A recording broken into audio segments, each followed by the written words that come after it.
साथीहरू आउनुहोस् झापा जिल्लाका विभिन्न गाउँपालिका र नगरपालिकामा विकास निर्माणका गतिहरू अगाडि बढिरहँदा अर्जुनधारा नगरपालिका पनि तीव्र रूपमा विकास निर्माणका यात्रामा दिनानुदिन अगाडि बढिरहेको छ। यो दृश्य रहेको छ अर्जुनधारा नगरपालिका वडा नम्बर 1 को यो भूगोल, जहाँ यस वडाका वडा अध्यक्ष उपेन्द्र बस्नेत र सिंगो टिमले यहाँका वडावासीहरूलाई सेवा सुविधा धेरै वर्षपछिको धुलो र धुवाँबाट अन्त्य गर्दै स्थानीयवासीहरूका अनुहारमा हर्षका रेखा दौडाएका छन्। के भन्छन् स्थानीयवासी अबलाई भने सुनौ, त्यसपछि जनप्रतिनिधिका यी आगामी योजनाहरू कस्ता रहेका छन् ती पनि बुझ्ने प्रयास गरौँ। साथै रहनुहोला गाउँवासीको यात्रामा। कार्यक्रममा स्वागत छ यहाँलाई। नमस्कार। नमस्कार। आज धेरै वर्षपछि हैन आफ्नो टोल गाउँमा यो वडा नम्बर 1 को यो बस्तीमा पिच भएको छ सुन्दर। आज यहाँलाई कस्तो लागिरहेको छ, कृपया आफ्नो परिचय सहित जानकारी गराइदिनु न। धन्यवाद तपाईलाई। हैन मेरो नाम विमला देवी तामाङ, अर्जुनधारा 1 मदनपुर, मेरो घर चाहिँ मास्तिर हो। धेरै वर्ष पछाडि हैन अब कस्तो थियो यहाँको रोडहरू, अहिले यस्तो राम्रो कालो पत्रे भएको छ, आज फाइनली पिच भएको छ, धेरै खुसी छौँ हामी। खुसी छौँ है।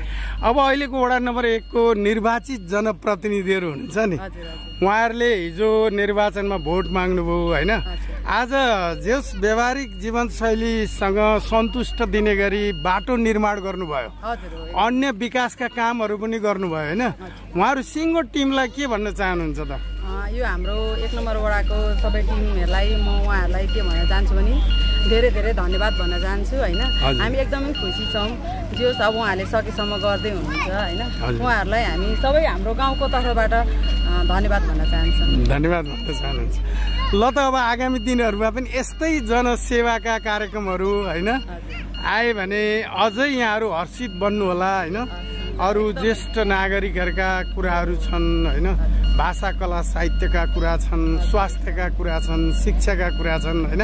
वडा नम्बर 1 चाहिँ यो पाटोमा लागिरहोस् भन्न चाहनुहुन्छ कि के सुझाव दिनुहुन्छ? एकदमै त्यस्तो हैन। अब हर कुराहरू छ अहिले आइरहेको, अब जुन अब बुढापाकाहरूलाई हुने कुराहरू, वृद्धहरूलाई हुने कुराहरू, जस्तै अब सिपमूलक कार्यक्रमहरू छ, जस्तै अब कति धेरै तल्लो स्तरको मान्छेहरू छन् यो ठाउँमा, अब उहाँहरूलाई अलिकति केही सहयोग होस् हुने खालको केही कार्यक्रमहरू ल्याइदिनु भयो भने ल्याइदिनु होस् र ल्याइदिनु भयो भने धेरै धेरै राम्रो हुनेछ भन्ने आग्रह गर्न चाहन्छु। जानकारी गराइदिनु भयो, धन्यवाद, नमस्कार है त। धन्यवाद। र यो हाम्रो वडाको सबै टिमलाई पनि थ्याङ्क यू सो मच भन्न चाहन्छु, किनकि हाम्रो फाइनली आज बाटो बनिसकेको। ल एकदम खुसी हुनुहुन्छ? एकदम। ल धन्यवाद। ल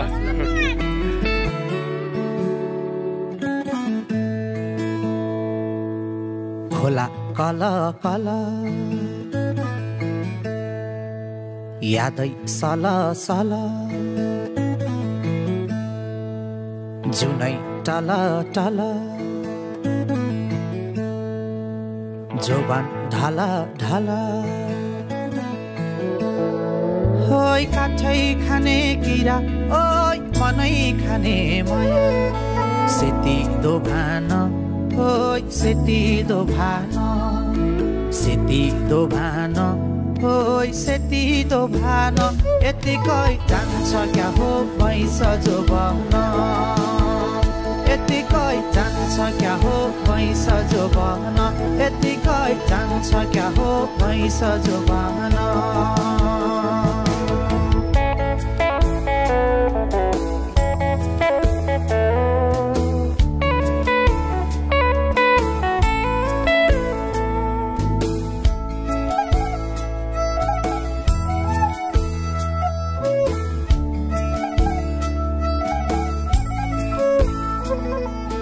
भिरैका फुला टिपेर ल्याउला सिरैमा सारौँला मायाको। कार्यक्रममा स्वागत छ हजुर। नमस्कार। नमस्कार हजुर। नमस्कार। आज धेरै वर्षपछि वडा नम्बर 1 को यो टोल बस्तीमा हैन सुन्दर पिच निर्माण भइरहेको छ धमाधम। 1 नम्बर वडालाई यो वर्षौंदेखि धुलो र धुवाँबाट आजित बन्नु भएको थियो है। यो एउटा रमणीय वातावरणमा आज पिच भइरहेको छ यहाँहरुको बस्तीमा। कस्तो लागिरहेको छ, आफ्नो परिचय सहित जानकारी गराइदिनु न। मेरो चाहिँ भक्तबहादुर राई हो हजुर, देश मदनपुर।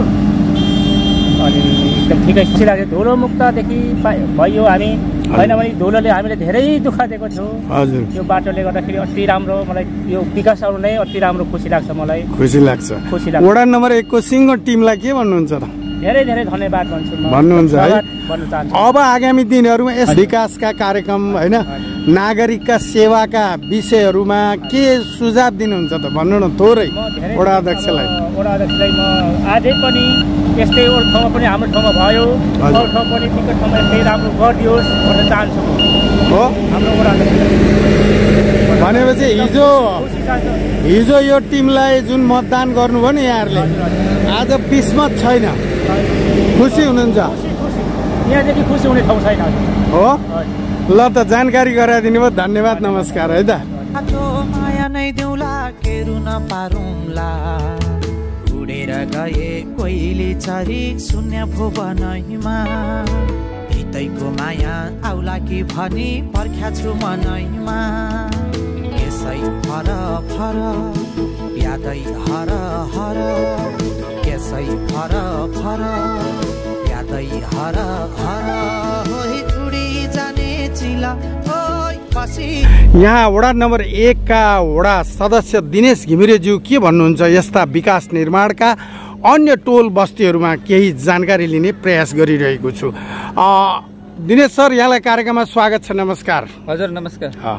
आज यो सुन्दर पिच निर्माणमा स्थानीयवासीहरूको प्रतिक्रिया यहाँहरूप्रति एकदमै हर्षित भएको प्रतिक्रियाहरू प्राप्त भयो र यस्तै गाउँ बस्ती टोलहरूमा आज भएको यो पिच सुन्दर निर्माण जुन छ, अन्य गाउँ टोलमा कहाँ भए र के गर्नुभयो यहाँहरूको टिमले, कृपया जानकारी गराइदिनु न। हामीले यो आर्थिक वर्षमा 7 गडेरीमा 800 मिटर, हजुर, पुतली चोक ठुलो नेते हजुर, काम प्रक्रियामा छ, आदि काम भइरहेको छ, आदि प्रक्रियामा छ। हजुर, यो आज लगभग यो सकिने प्रक्रियामा छ, सकिन्छ। हजुर, यो मदनपुर फर्सीबारी सडक खण्ड हो। हजुर, यसमा 10 करोड ठेक्का प्रक्रियामा छ। हजुर, लगभग असार 5-7 सम्ममा ठेक्का आइसक्छ होला। हजुर, ठुलो नेते ठेक्का प्रक्रियामा छ, यो पनि यही हप्ताभित्रमा ठेक्का खुलिसक्छ होला। हजुर, बहुवर्षेमा। हजुर, पर्ती र बिचको बाटो पनि वडाको र नगर भएर बहुवर्षेमा हालेको छ, त्यो पनि प्रक्रियामा काम हुँदैछ। हजुर, र यस्तै काम वडामा सबै टोलमा हामीहरूले मिलाएर गरेका छौँ। शान्ति चोकबाट पूर्व ग्रेभेल गरियो, हजुर, शान्ति चोकबाट पश्चिम 4 पिच गरिसकेको छ। हजुर, अग्ला पनि काम हुँदैछन्। मुख्य बाटाहरू लगभग अब अन्तिम चरणमा पुर्याएको छ। हजुर, अब एउटा मुख्य बाटो भनेको माटे जाने बाटो, त्यो यो आर्थिक वर्षमा गर्न सकिन्छ कि भन्ने लागिरहेको छ। र खोला किरानदेखि पुजारसम्म धमाधम काम भइरहेको छ। यो 2-3 वर्षको पिरियडमा धेरै काम अगाडि बढाएको छ, थोरै मात्रै बाँकी छ। यो आर्थिक वर्षमा ठुलो नेता चाहिँ यता तल टोकिन्छ, बिचमा अलिकति रहन्छ र हामीहरूले सोचेभन्दा बढी काम भइरहेको छ जस्तो लाग्छ। ल त अब सर, आगामी दिनहरूमा रहेका योजनाहरू पूर्ण गर्नको लागि यहाँहरूको यात्रा सफलभूत बनोस्, शुभकामना व्यक्त गर्दै स्थानीयवासीहरूको यो हर्ष अझै आगामी अन्य योजनाहरूमा पनि जोडिँदै जाओस्, शुभकामना छ।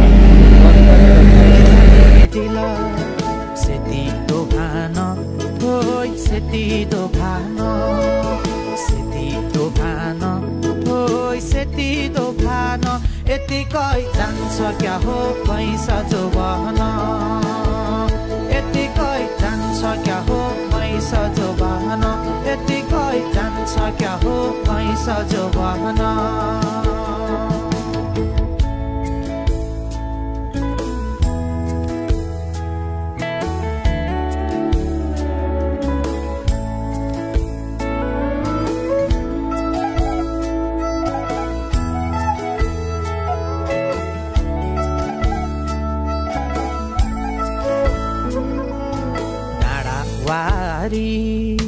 डाँडा पारी हो उड्छ मन बतासैमा बुझिँदैन आफ्नै भाका हो गाउँछ मन हतासैमा छरी भर भर यादै हर हर छरी भर भर यादै हर हर होइ फुटी।